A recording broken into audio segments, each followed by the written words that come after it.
Ode to Nightingale by John Keats. My heart aches and a drowsy numbness pains my sense, as though of hemlock I had drunk, or emptied some dull opiate to the drains 1 minute past, and lethe words had sunk.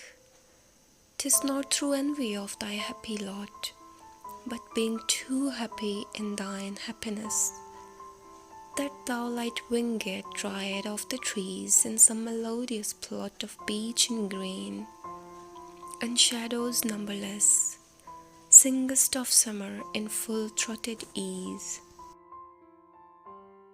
Oh, for a draught of vintage that hath been cooled a long age in the deep delve earth, tasting of flora and the country green, dance and Provençal song and sunburnt mirth. Oh, for a beaker full of the warm south, full of the true, the blushful hippocrene, with beaded bubble winking at the brim, and purple-stained mouth, that I might drink and leave the world unseen, and with thee fade away into the forest dim. Fade far away, dissolve, and quite forget what thou among the leaves hast never known. The weariness, the fever, and the fret here, where men sit and hear each other's groan, where palsy shakes a few sad last grey hairs, where youth grows pale and spectre thin and dies, where but to think is to be full of sorrow and leaden-eyed despairs, where beauty cannot keep her lustrous eyes, or new love pine at them beyond tomorrow. Away, away, for I will fly to thee, not charioted by Bacchus and his pards, but on the viewless wings of poesy. Though the dull brain perplexes and retards, already with thee tender is the night, and happily the queen moon is on her throne, clustered round by all her starry fays. But here there is no light, save what from heaven is with the breezes blown, through wondrous glooms and winding mossy ways.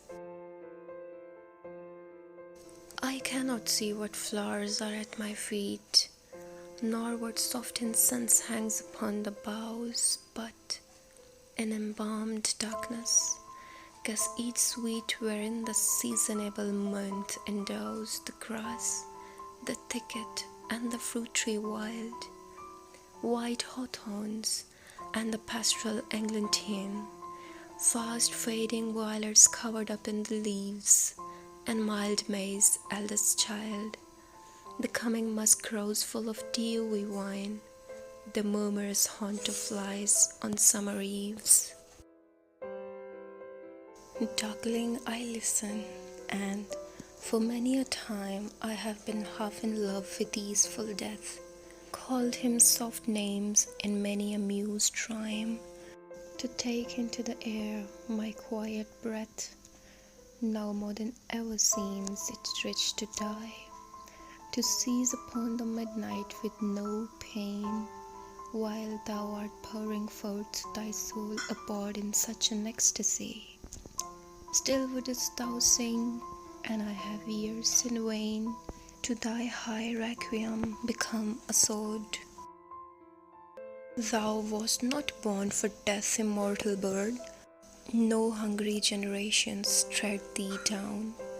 The voice I hear this passing night was heard in ancient days by emperor and clown, perhaps the self-same song that found a path to the sad heart of Ruth, one sick for whom she stood in tears amid the alien cold, the same that oft-times hath charmed magic casements, opening on the foam of perilous seas. In fairy lands, forlorn, forlorn, forlorn, the very word is like a bell to toll me back from thee to my soul's self.